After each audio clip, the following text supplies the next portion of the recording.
Step into realms where the heart takes flight, where strategy meets the edge of night.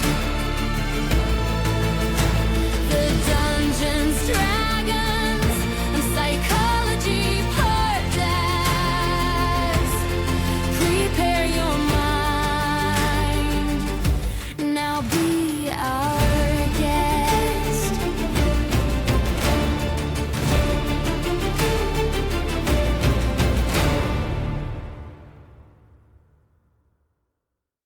The wizard, the architect of the unseen who weave magic through sheer intellect and discipline, their minds intricate labyrinths brimming with knowledge and the potential to bend reality to their will.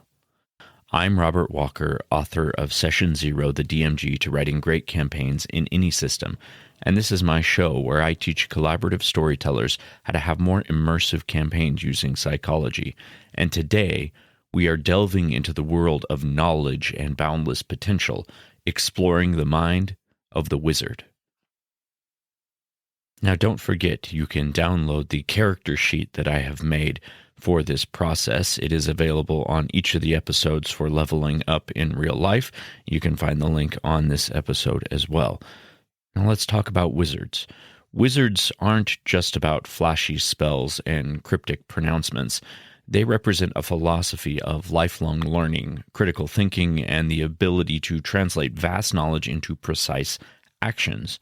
The real-life wizard, just like the fantastical counterpart, needs to cultivate a powerful mind and a nimble body. That's where their abilities come in, intelligence and dexterity. Now, intelligence represents their mental acuity, their thirst for knowledge, analytical skills. They want to understand the world around them at a deep level, dissecting its complexities and unlocking its secrets. And for the wizard, dexterity embodies their focus, their hand-eye coordination, and the ability to translate their thoughts into precise real-world action. A real-world wizard needs mental focus to channel their vast knowledge and the manual dexterity to bring that knowledge into existence, to share it through writing, or to use their body as the mechanism with which to share the knowledge they have acquired with the real world. Now remember, as we go about this process of leveling up in real life, we're going to be choosing a skill or an ability from the primary ability, which is going to be intelligence, and one or a couple from both. You can do more than one if you wish, from the secondary ability, which is going to be your dexterity. Now let's talk about first some of the things behind intelligence, igniting your intellectual powerhouse. Here are a few ways that you can cultivate your intelligence as you level up as a wizard. First, be a voracious learner, devouring books on science, mathematics, logic, philosophy. The more that you understand the world and the way that it operates, the more leverage you have to influence it. The wizard is the scholar, constantly expanding your knowledge base. That is what you're going to be doing as a wizard. So if you think in the real world, what are the wizards? Well, the wizards are sort of those who have become experts in a field. Those sort of represent what a wizard would look like. A wizard has acquired and accumulated all of this knowledge that they can share and use to influence the world. These are your intellectuals, or anyone who has done the process of gaining a plethora of expertise in a specific field. So choose something that you want to learn. That is going to be the real key for being a wizard. What is a specific thing you want to know about, and you want to be an expert at? You also need to sharpen your critical thinking. So don't accept things at face value. Develop your critical thinking skills to analyze information objectively. You want to identify logical fallacies and form your own well-reasoned conclusions. By being a discerning student, you can question everything and seek the truth that underlies things. You also want to work on problem solving. A wizard shouldn't shy away from challenges, approach problems from different angles, develop creative solutions, and think outside the box. No puzzle should be too perplexing for a very resourceful wizard. And you need to learn to conquer information overload. The modern world throws information at you all the time from all sides. So learning how to manage knowledge effectively, curate reliable sources, and prioritize information from that's most relevant to you, that will help you sort of hone in on what it is you want to learn and block out the rest of the things that could be clouding your mind. Transform raw data into valuable insights. Now, what you choose as your knowledge is entirely up to you. It could be anything. You can choose to learn about anything as you're leveling up as a wizard. Choose something that you're passionate about, something that really sparks your interest, and something that maybe you don't really know a lot about, but you always have wanted to know about. When you think of the wizard's class in D&D, especially throughout the editions, and you think about their knowledge, they're one of the few classes that get all knowledges available to them. They can learn about anything.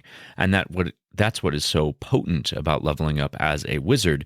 You can choose the intellectual portion of your path to be gaining knowledge on any topic. So choose something that is really, really passionate. So another way to do this is you can enhance your body awareness. You need to have control over your physical self. So any activity like yoga or dance or martial arts, all of those can enhance your body awareness and give you the ability to perform precise actions with precision. Imagine yourself like performing a graceful dance is very similar if you think of like the way that wizards are always depicted in moving intricately their hands and their bodies to cast these very intricate spells. So choose something that you are really passionate about, that really sparks your interest and will drive you to continue with your experience, with leveling up. You want that thing that is going to help motivate you because you are very interested in it. If you just pick something that say, I want to learn another language, but you're really not that interested in the language you're choosing, or maybe learning a language really isn't something that you are that invested in right now, you're not going to get very far on your process. You want to have something that is motivating to you because you're inspired by it and you're passionate about it. Now let's talk about the dexterity portion of the wizard. For the wizard dexterity, it is mind and body harmony. So a way to think of dexterity for the wizard is to think about how are you ensuring that your mind and body are working in unison. First of all, one way to work on dexterity as a wizard would be to cultivate mental focus. A cluttered mind is a source of sloppy magic, or in the real world, that would be mistakes. Practice something like meditation or mindfulness exercises to enhance your focus and improve your concentration, reducing that mental clutter. Imagine yourself sort of channeling pure focus, being ready to cast your spells or share your knowledge, right? Next, sharpen your hand-eye coordination. Precision is very key. So thinking of activities like juggling or playing a musical instrument, or even playing video games that have complex mechanics, can improve your motor coordination and your fine motor skills. Think of yourself as meticulously drawing the intricate symbols needed to cast a spell. Now, this might manifest in very different ways depending on the intellectual skill that you're developing. Let me give you a real-life example of myself. There was a time about 6 or 7 years ago that I was really interested and wanted to learn and develop these skills of photography. So the intellectual part of that was learning about the parts of a camera, learning about the important things like lighting and ISO and aperture and shutter speed and all of the things that you need as an intellectual foundation of knowledge. But the dexterity was the practical application of that knowledge. right? It was the taking the camera out into the field and shooting pictures, using that mental fine coordination to get precise focus on the lens, to get low and find the perfect shot, or climb into an area that you otherwise would not be able to get a picture from if you weren't using your body to actively get there. So that is a good example of how to think of the mind and body working together. You can have all the knowledge in the world, but if you don't actually use your body in the world to share and use that knowledge, all it ever does is sit in your head. You're not really a wizard if you're not casting the spell. You need that somatic component. Next, you want to enhance body awareness. So you want control over your physical self. Any activity like yoga or dance or martial arts, things that can enhance your body awareness and give you the ability to perform actions with precision. I mean, just think of the similarities between someone performing a graceful dance and the depiction of wizards where they are moving their arms and bodies in an intricate fashion to elicit the proper components of a spell. And how often in movies and things like that is the montage of a wizard or a caster showing them how to get the hand movements right. Think of Doctor Strange, for example. Now, I think he embodies sort of the Marvel version of the wizard, and he had that whole process of learning to master the manual dexterity to be able to use his magic. It's the same for you in real life. You need to have whatever manual dexterity accompanies the knowledge that you are acquiring so that that knowledge can be shared with the world. It might be something as simple as learning good penmanship or learning how to type faster on a keyboard so that the way that you can share your knowledge is by blogging about it or writing about it. And the last piece I will say on dexterity for the wizard is mental dexterity, the ability to multitask. Wizards are often juggling multiple things at one time. They're concentrating on one spell from rounds earlier while using their action this round to cast a new spell.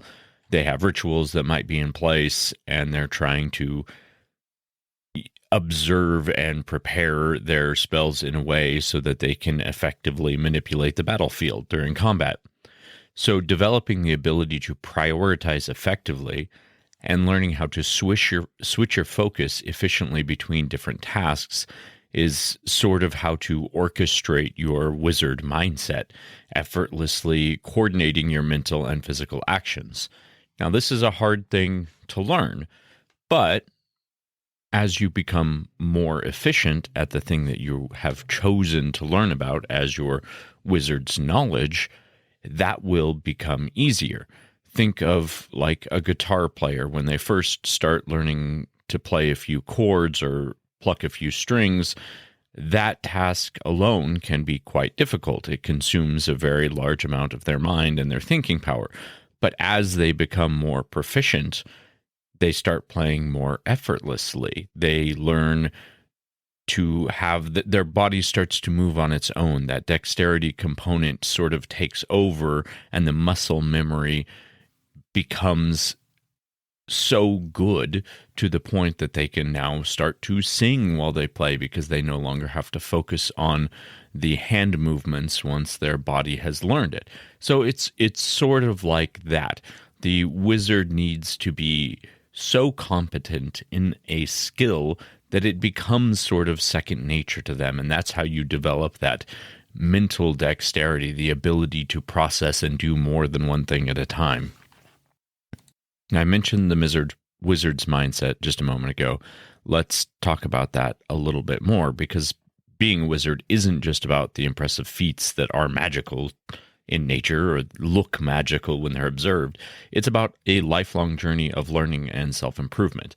So there are a few ways to help cultivate that mindset of a true wizard. First, embracing curiosity and inquiry. Everything is a potential gateway to knowledge.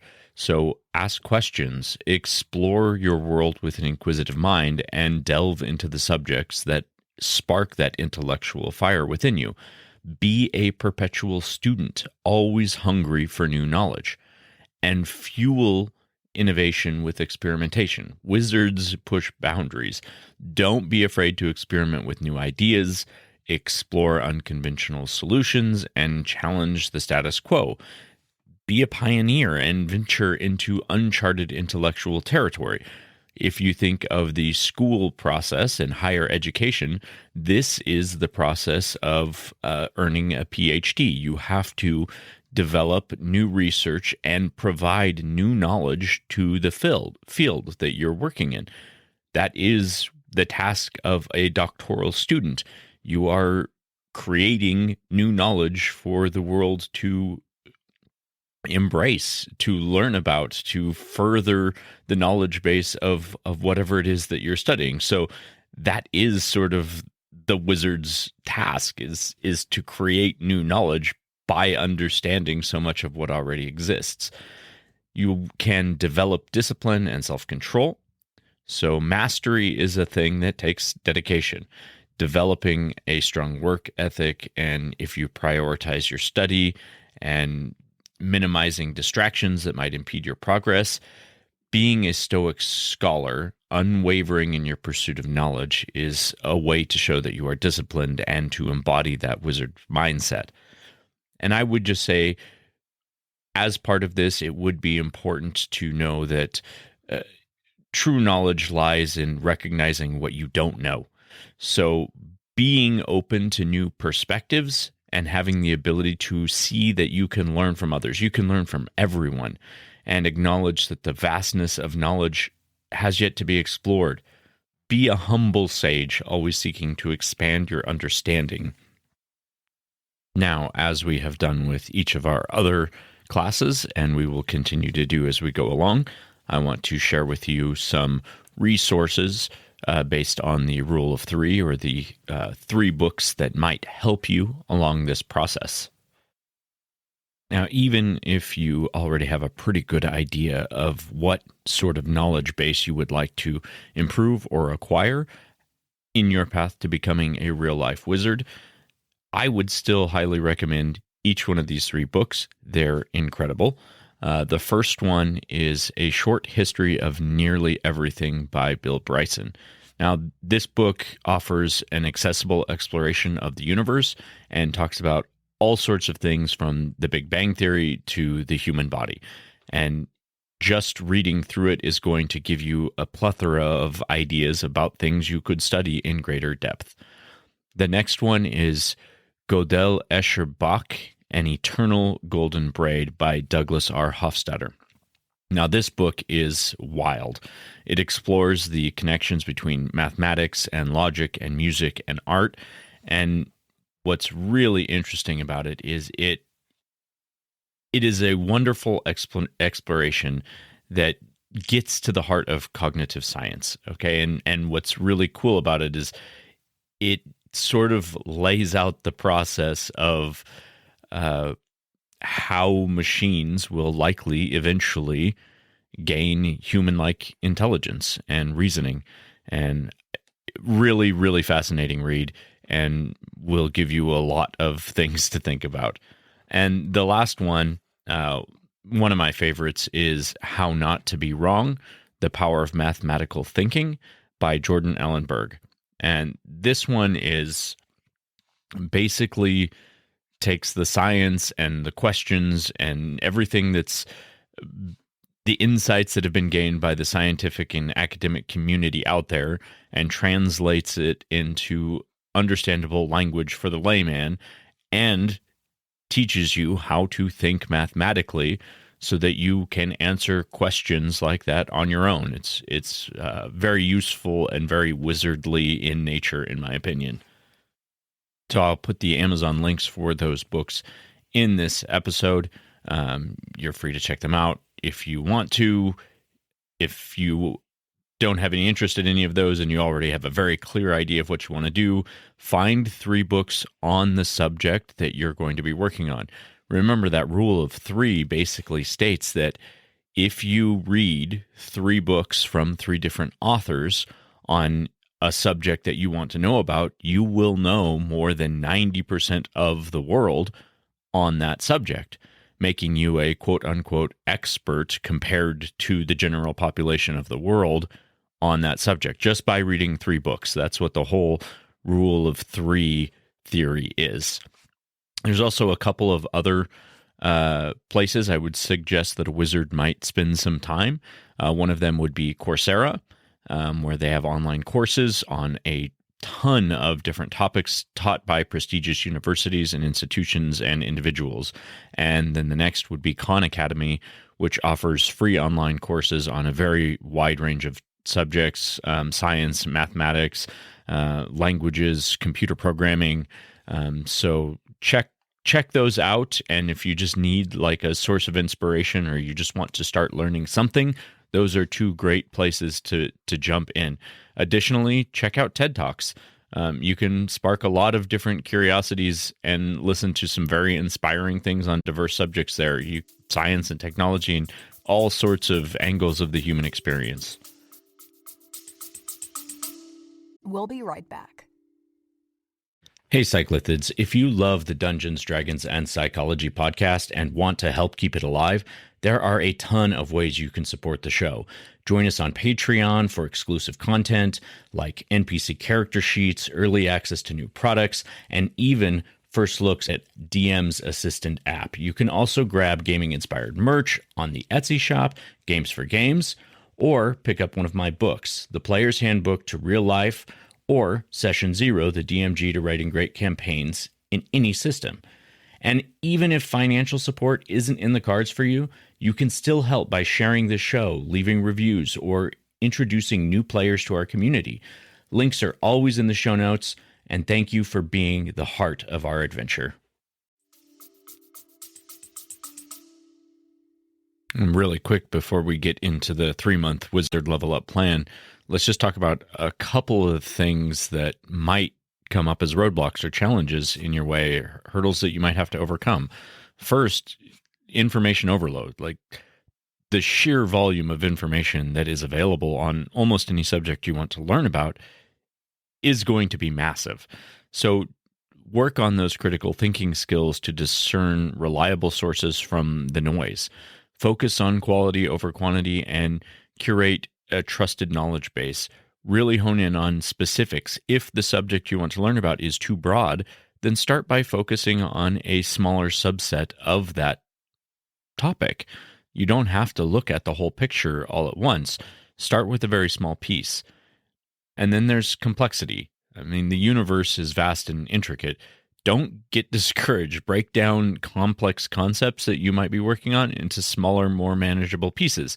This is the same advice I give for goal setting. If you have a huge goal, you may not achieve it because you're too worried looking at the big picture. But if you break down one big goal into smaller, manageable goals, that's what breaking complexity down is as well.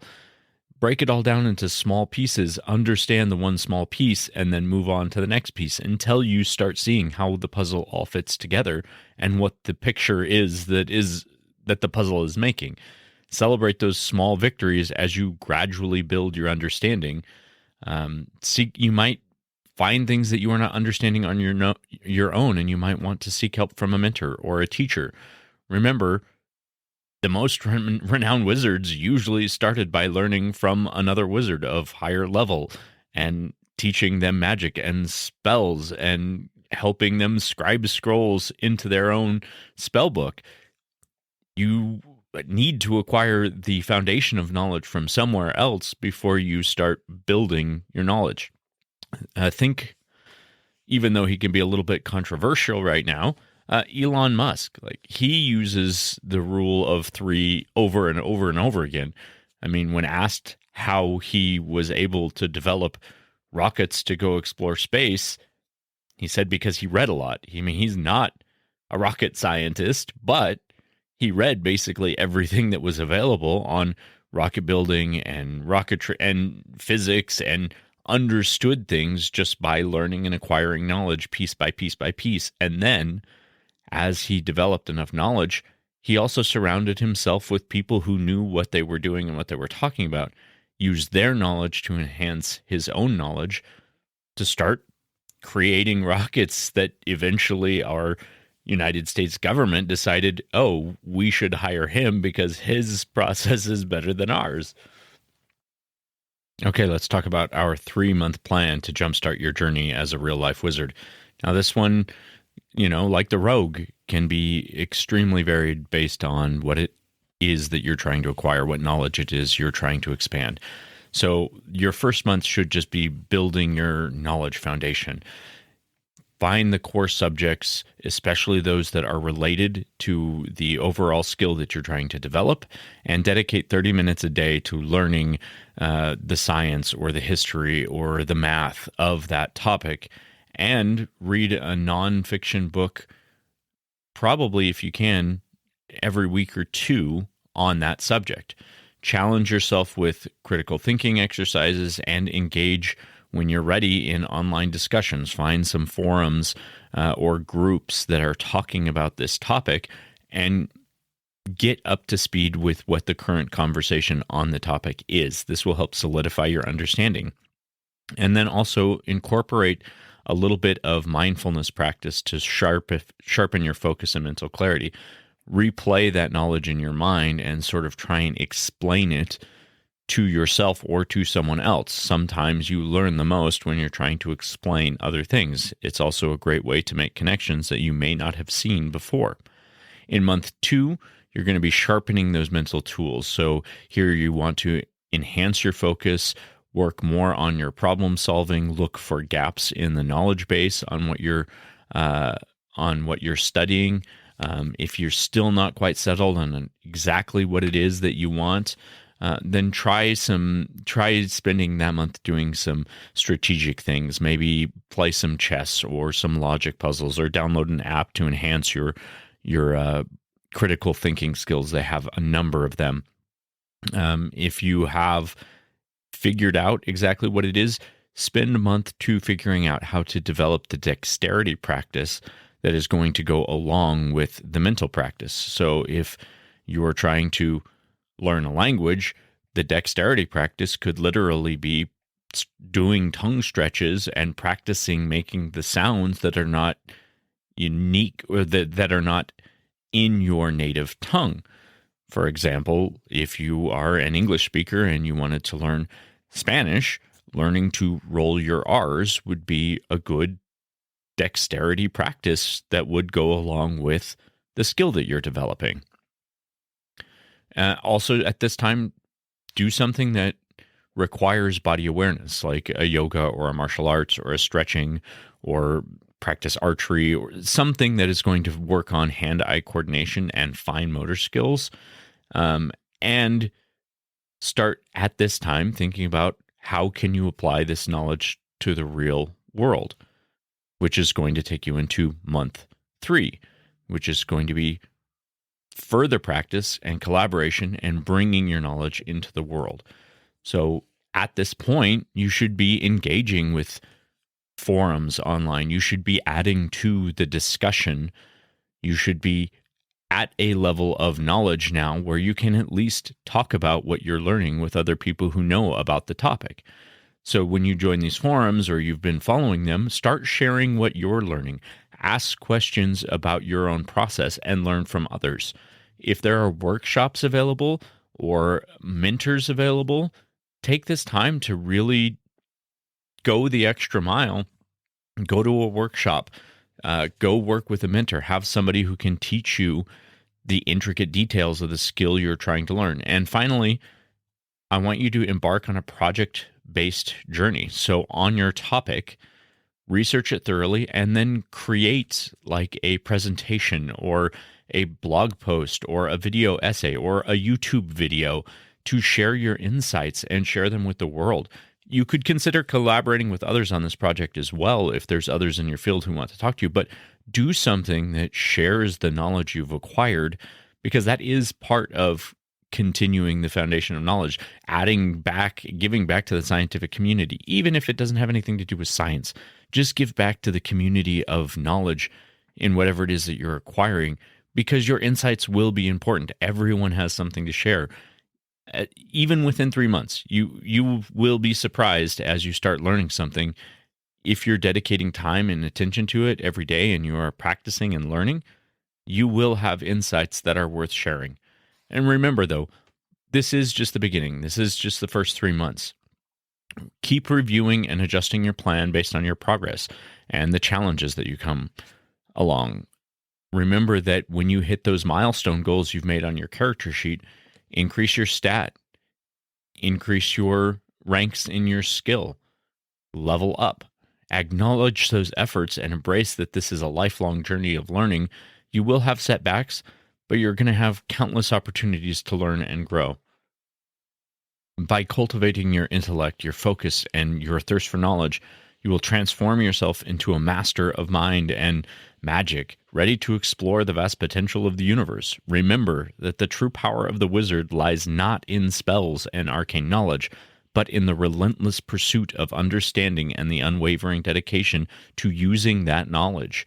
So unleash your inner wizard, embrace the challenges, and embark on an adventure that is truly magical. So that is it for today. Cyclothids, thank you so much for joining me on this level up in real life journey. As always, you can find me on Instagram at dungeons_dragons_psychology. There's also a link at the bottom of the show notes, maybe at the top of the show notes, I'm not sure. But there's a link that you can text the show now, so you can ask questions directly, share your own insights, give me ideas of what you'd like to see for episodes in the future. And as always, I will see you next session.